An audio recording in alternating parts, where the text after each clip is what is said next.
Кара Суу районуна караштуу номер 65 Муратхан Сабиров атындагы профилдик мектеп гимназия комплекси. Кыргыз тили сабагы. 3-класс, 1-чейрек үчүн. Тема кийим кечелер. Бүгүнкү сабакты кыргыз тили жана адабияты мугалими Тулибаева Кандалат Туктабаевна алып барат.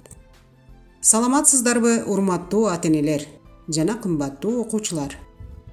Сиздер менен амандашып жатканыма абдан кубанычтамын.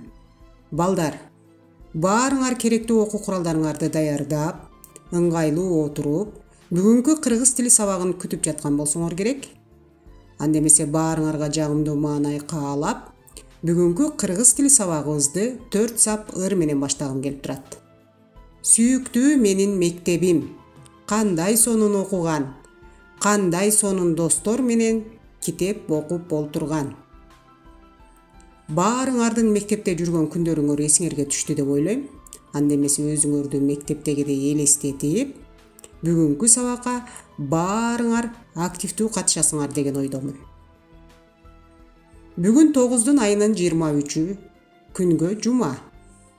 Бүгүнкү силер менен өтө турган темабыз кийим кечелер деп аталат.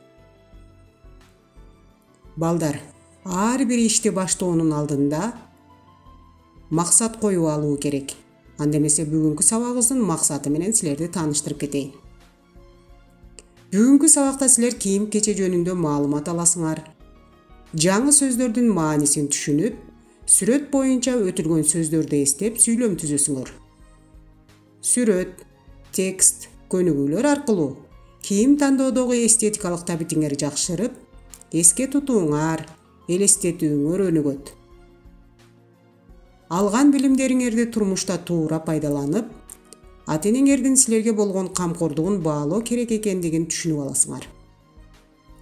Жогорудагы максаттар ишке ашат эгерде силер жаңы сөздөрдүн маанисин түшүнүп, сүйлөө кебинде колдоно алсаңар. Сүрөт боюнча өтүлгөн сөздөрдү эстеп сүйлөм түзө алсаңар. Текстти окуп, текст боюнча суроолорго жооп бере алсаңар.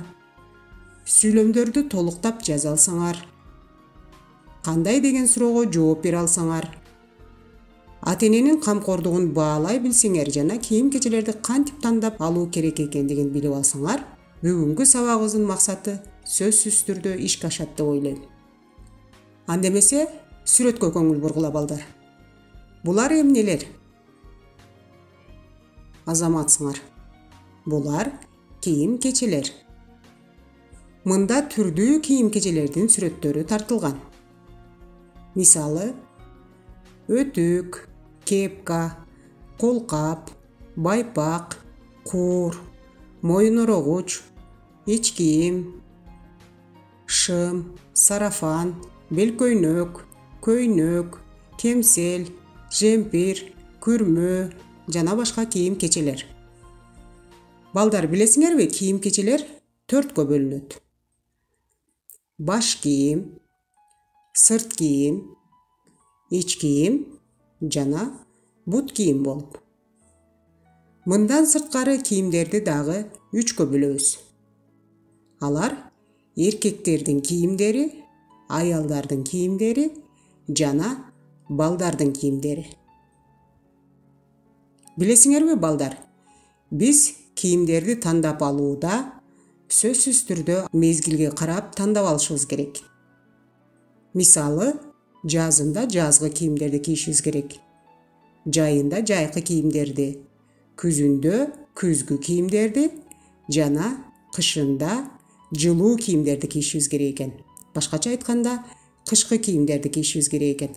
Мына ушинтип биз мезгилге карай дагы кийимдерди тандап алсак болот экен. Кийимдер стилине карай 4кө бөлүнөт. Кандай болуп? Классикалык кийимдер, спорттук кийимдер, күнүмдүк кийилүүчү кийимдер жана майрамдык кийимдер.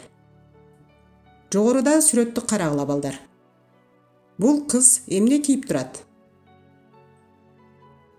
Албетте, көйнөк кийип турат. Бул кыздын көйнөгү абдан кооз экен. Көйнөгү кандай түстө? Азаматсыңар. Көйнөгү көк түстө. Көйнөк кызга кандай жарашыптыр балдар? Азаматсыңар. Көйнөк кызга абдан сонун жарашкан. Туурабы балдар? Демек бул кыздын кийими майрамдарда, той аштарда кийилүүчү кийимдердин катарын толуктайт экен. Ал эми бул баланын кийими кандай түстө балдар? Азаматсыңар. Ак түстө. Ал эми бут кийимичи? Бут кийими дагы ак түстө экен. Баланын кийими өзүнө кандай жарашыптыр? Баланын кийими абдан жарашыктуу экен. Көрдүңөрбү балдар? Биз кийим тандоодо анын түсүнө, анын мезгилине, өлчөмүнө жана сапатына карап тандап кийимдерди сатып алсак болот экен. Андан сырткары тандап алган кийимибиз өзүбүзгө абдан тыккан, ыңгайлуу болуш керек экен. Өңү дагы өзүбүздүн өңүбүзгө жарашыктуу болуш керек экен. Мындан сырткары биз сатып алган кийимди кайсыл жака кийип барышыбызга дагы көңүл бурушубуз керек экен. Мисалы үчүн, майрамдарга кие турган болсок, сөзсүз түрдө майрамдык кийимдерди, ал эми күнүмдүк болсо, күнүмдүк кийимдерди сатып алышыбыз керек экен.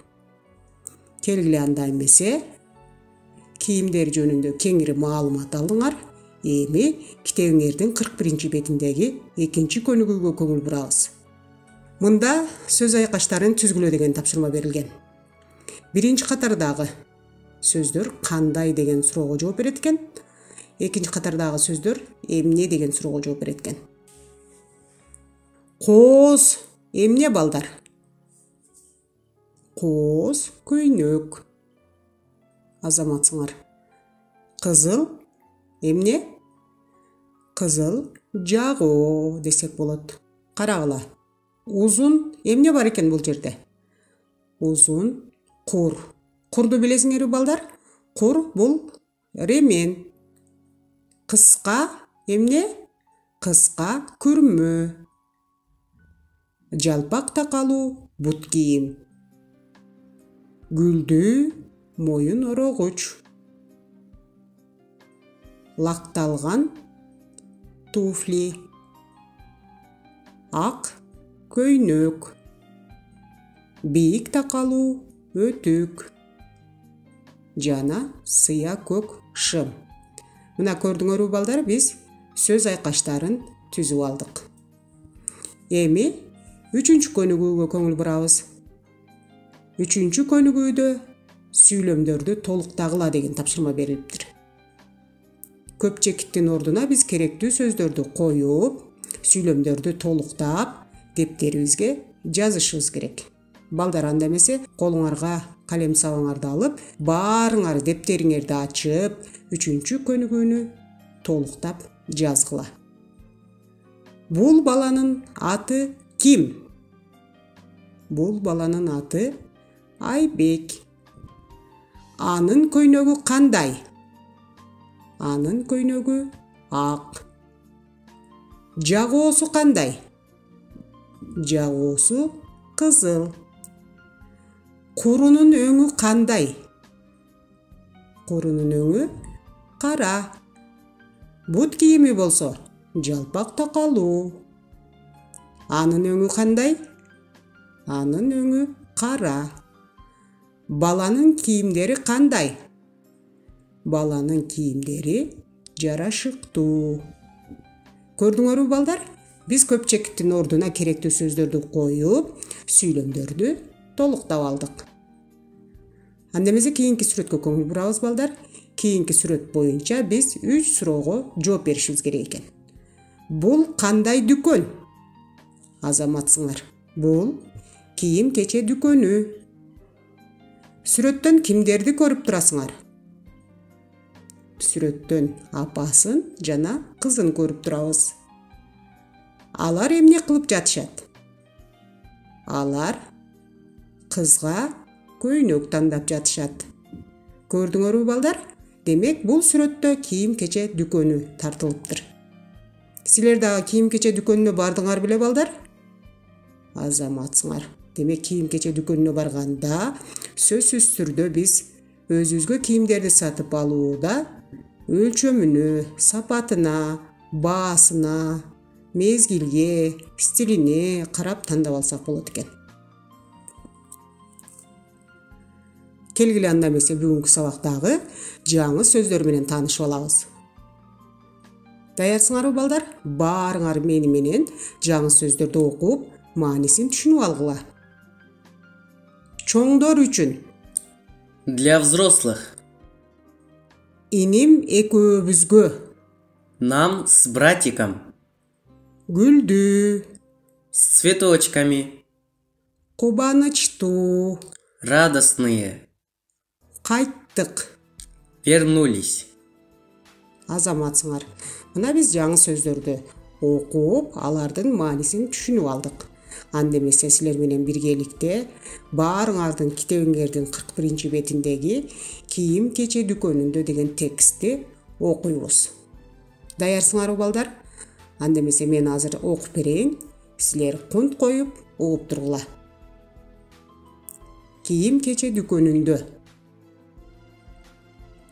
Биздин үйдүн жанында кийим кече дүкөнү бар. Мында ар кандай кооз кийимдер сатылат. Дүкөндөн балдар жана чоңдор үчүн кийимдерди сатып алса болот. Атам менен апам иним экөөбүзгө кийим алып беришти. Иниме ак көйнөк, кара шым, ак бут кийим алышты. Мага болсо татынакай кызгылт сары бант жана гүлдүү калпак сатып беришти. Атама көк түстөгү жагуу, апама кооз көйнөк сатып алышты. Биз дүкөндөн кубанычтуу кайттык. Мына балдар, текстти угуп, текст эмне жөнүндө экенин түшүнүп алдыңарбы? Келгиле анда эмесе баарыбыз биргеликте текст боюнча суроолор берилген.